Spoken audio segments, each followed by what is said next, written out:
तो एक काठियावाड़ से उनसे 2 लोग आए मिलने, कहा कि गांधी जी आपसे कुछ सलाह लेनी है। बोला कि अगर जिंदा रहे तो आपसे बात होगी। मतलब ये सब लोग जानता था कि उनकी हत्या होगी। और इसमें सरदार पटेल जो गृह मंत्री हैं, मतलब ये कहने में हिचक नहीं होनी चाहिए कि हमारे राजनेताओं ने कोताही बरती। और ये हम लोग नहीं कर रहे हैं। जयप्रकाश नारायण ने सरदार पटेल पर उंगली उठाई कि आप क्या कर रहे थे कि आप गृह मंत्री थे, मार दिया गया। तो जयप्रकाश नारायण ने बहुत खराब बात सरदार पटेल ने जयप्रकाश नारायण के बारे में कही कि सुनो जयप्रकाश, बैलगाड़ी के नीचे जो कुत्ता चलता है तो उसको लगता है कि बैलगाड़ी हम ही चला रहे हैं। इसलिए हम लोग को थोड़ा, ठीक है सरदार पटेल महान थे, नेहरू भी पढ़े थे, लेकिन मूल्यांकन में निर्मम होना चाहिए। कविता ये थी कि क्या करते थे दिल्ली में बैठे पटेल सरदार, और जिसके घर में कोई घुस के साधु को दे मार, उस गृहपति को धिक्कार। क्यों धिक्कारा सरदार पटेल को? क्योंकि सरदार पटेल ने कहा अरे जो पागल था वो आके हत्या करके चला गया। एक सिरफिरा, एक पागल ने महात्मा गांधी की हत्या की। तो बाबा नागार्जुन की दूसरी कविता है कि जो कहते हैं उसको पागल, वे नहीं चाहते कि जनता का, वे हैं स्थिर स्वार्थों के प्रहरी, नहीं चाहते जनता का गुस्सा उनकी तरफ जाए। इस तरह की कुछ कविता है। शुक्रिया। सबसे पहले तो मैं लॉयर्स एसोसिएशन को बहुत बधाई देता हूँ कि इतना पर्व का मौका है और आप लोगों ने कार्यक्रम किया। गांधी जी भी अपने प्रारंभिक दिनों में वकील हुआ करते थे। एक बार मैं पुनः लॉयर्स एसोसिएशन को बधाई देता हूँ।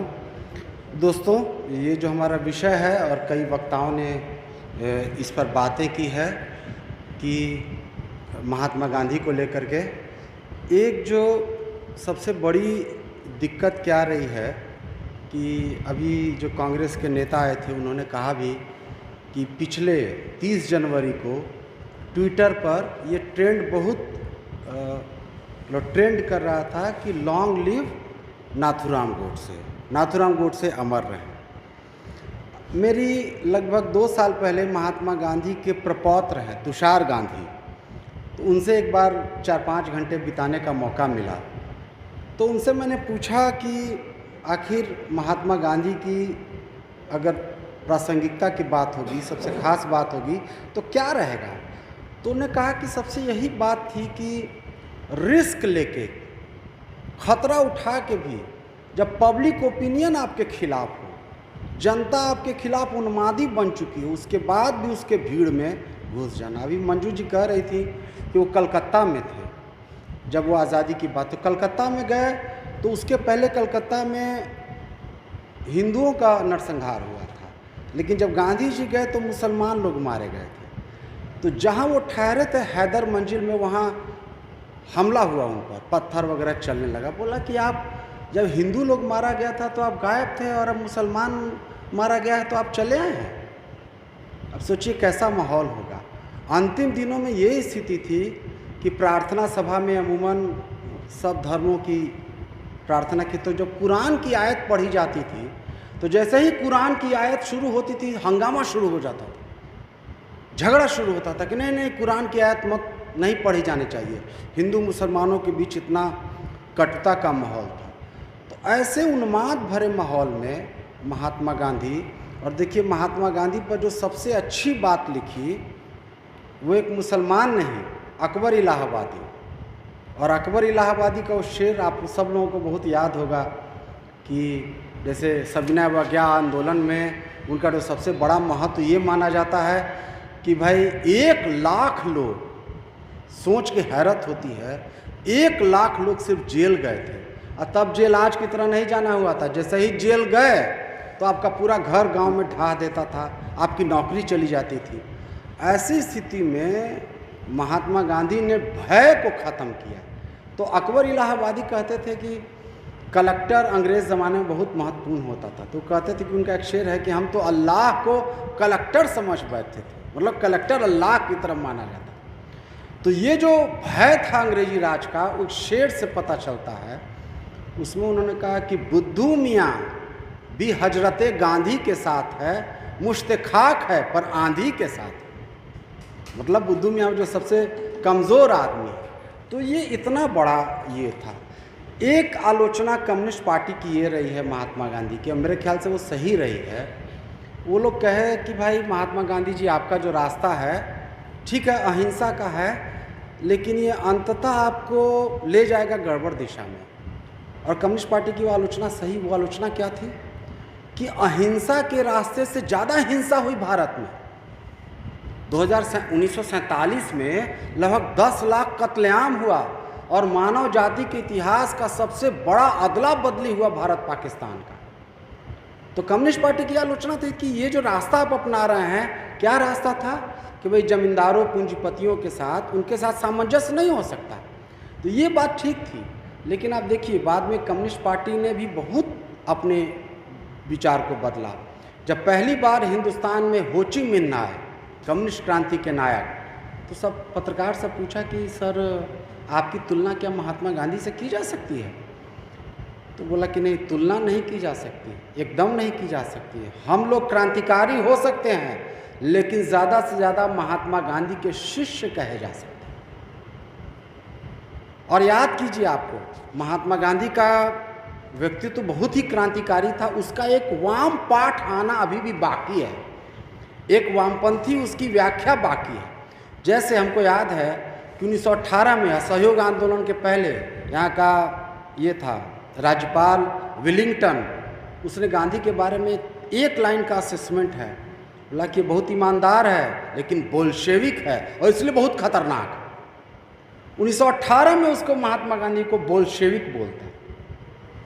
और एक ही बात, मेरा एक बार महात्मा गांधी की हत्या से काफ़ी ये जिक्र हुआ, एक ही बात की मुझे आलोचना नेहरू जी की और पटेल जी की है कि जब हत्या हुई इसकी आरएसएस, तो पूरा आरएसएस का ढांचा ढा देना था वहाँ। इन लोगों ने ढांचा तो था आरएसएस का, वो ढाने में पटना में यही गांधी संग्रहालय, मुझे याद है जनरल एस.के. सिन्हा के पिताजी एम.के. सिन्हा, उनका भाषण है, वही वहाँ के सिक्योरिटी इंचार्ज थे। बोले कि रोज़ खबर आती थी कि महात्मा गांधी की हत्या की कोशिश चल रही है।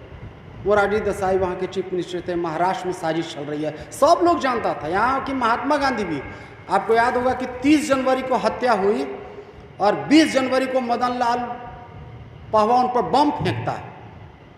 अब बम फेंकता है तो महात्मा गांधी का किसी का बयान है पत्रकार को कि आपको पता नहीं है कि मेरे हत्या की साजिश चल रही है। और 5:17 पर उनकी हत्या हुई है, 5:12 पर, अमूमन 5:10 पर उनकी प्रार्थना होती थी। तो एक काठियावाड़ से उनसे 2 लोग आए मिलने, कहा कि गांधी जी आपसे कुछ सलाह लेनी है। बोला कि अगर जिंदा रहे तो आपसे बात होगी। मतलब ये सब लोग जानता था कि उनकी हत्या होगी। और इसमें सरदार पटेल जो गृह मंत्री हैं, मतलब ये कहने में हिचक नहीं होनी चाहिए कि हमारे राजनेताओं ने कोताही बरती। और ये हम लोग नहीं कर रहे हैं, जयप्रकाश नारायण ने सरदार पटेल पर उंगली उठाई कि आप क्या कर रहे थे कि आप गृह मंत्री थे, मार दिया गया।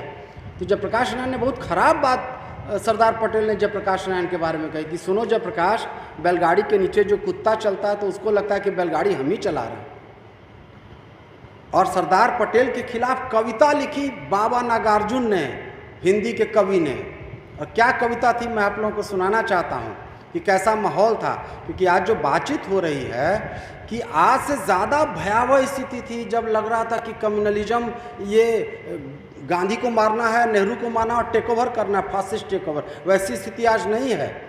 कम से कम आज महात्मा अगर हैं तो महात्मा गांधी का पिछले 7-8 वर्षों में जितनी जयंती मनाई जाती थी उससे 10 गुना ज़्यादा मनाई जाती है, गांव-गांव, घर-घर में। और क्या बाबा नागार्जुन की कविता थी।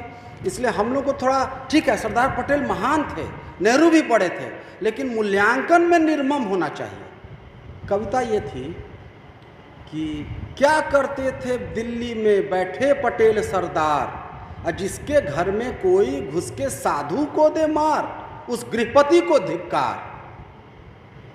देखिए कैसी कविता है कि क्या करते थे दिल्ली में बैठे पटेल सरदार, और जिसके घर में कोई घुस के साधु को दे मार, उस गृहपति को, मतलब गृह मंत्री को धिक्कार रहे हैं। ये कविता क्यों धिक्कारा सरदार पटेल को? क्योंकि सरदार पटेल ने कहा अरे एक जो पागल था वो आके हत्या करके चला गया, एक सिरफिरा, एक पागल ने महात्मा गांधी की हत्या की। तो बाबा नागार्जुन की दूसरी कविता है कि जो कहते हैं उसको पागल, वे नहीं चाहते कि जनता का, वे हैं स्थिर स्वार्थों के प्रहरी, नहीं चाहते जनता का गुस्सा उनकी तरफ जाए, इस तरह की कुछ कविता है। और आप देखिए किसकी गोली से मारे गए महात्मा गांधी? सिंधिया की गोली से, 9mm बारबेटा पिस्टल से मारा। गोली डिलीवर कहाँ हुआ? जहाँ अभी उत्तर प्रदेश के मुख्यमंत्री हैं आदित्यनाथ, इसके पहले दिग्विजय नाथ, हमारी कम्युनिस्ट पार्टी से भी जुड़ा होता है, एक फनीश सिंह, उनकी बेटी का शादी उसी के परिवार में हुआ। तो उन्होंने बताया कि दिग्विजय नाथ बहुत बूढ़े हो गए, तो हम लोगों ने उनसे पूछा कि गांधी की हत्या के बारे में कहा जाता है कि पिस्तौल यहीं से दिया गया। उन्हें जैसे ही जिक्र आता था तो चुप्पी साध लेते।